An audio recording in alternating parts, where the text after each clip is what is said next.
ভুৱা তুমি কমলাৰ ৰন্ধন।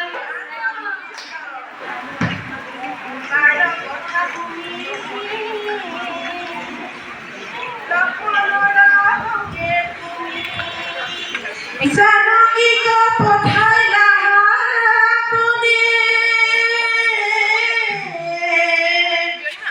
অৰুণৰ মাজে সতি কি হব দুৰ্গতি এবাৰো নাভাবিলা মনে।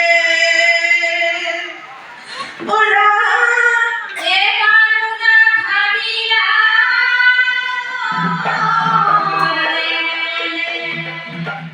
আহিবনে অযোধ্যালৈ জানকী উভতি। ৰাখিবনে শ্ৰীৰামচন্দ্ৰই কৰিলে কাকুতি। কৃষ্ণ আহিবনে অযোধ্যালৈ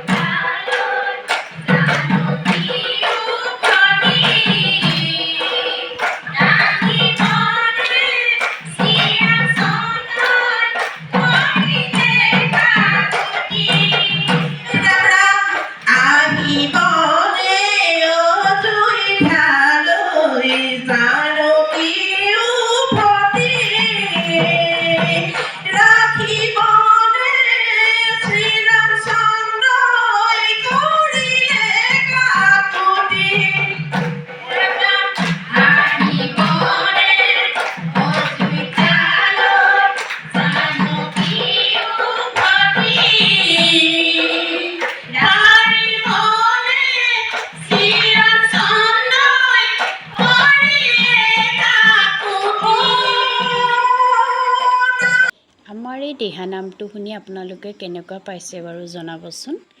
আৰু আচলতে আমাৰ একো প্ৰেক্টিচ নাছিলে, এনেই বহি দিয়াহে হৈছিলে। নামষাৰ কিন্তু বহুতেই ধুনীয়া, আৰু আমাৰ প্ৰেক্টিচ থকাহেঁতেন চাগে আৰু ভাল হ'লহেঁতেন। বাৰু কেনেকুৱা পালে আপোনালোকে জনাবলৈ নাপাহৰিবচোন কমেণ্ট কৰি। ভিডিঅ'টো সম্পূৰ্ণ দিব নোৱাৰিলোঁ, তাৰ বাবে দুখিত, কাৰণ ভিডিঅ'টো অলপ দীঘলীয়া আছিল আৰু সকলোৱে আচলতে এনেকুৱা নাম চাই ভালো নাপায়। কিছুসকলে ভাল পায়, কিছুসকলে বেয়াও পায়। সেইটো কাৰণে ভিডিঅ'টো অলপ সৰু কৰি দিলোঁ। নেক্সট টাইম যদি দিওঁ গোটেই সম্পূৰ্ণ নামষাৰ দিম। আপোনালোকে ভাবিছে নিশ্চয় এই নামষাৰ কিয় গোৱা হৈছে। আজি টিংখাং মহাবিদ্যালয়খনৰ প্ৰতিষ্ঠা দিৱস আছিলে, আৰু তাৰ উপলক্ষে টিংখাং সন্মিলিত লেখিকা সন্থাৰ এখনি সভা আয়োজন কৰা হৈছিলে। সেয়েহে আমাৰ এই নামষাৰে দুৱাৰ মুকলি কৰা হ'ল। কেনেকুৱা লাগিলে আপোনালোকে কিন্তু জনাবলৈ নাপাহৰিব। Bye bye.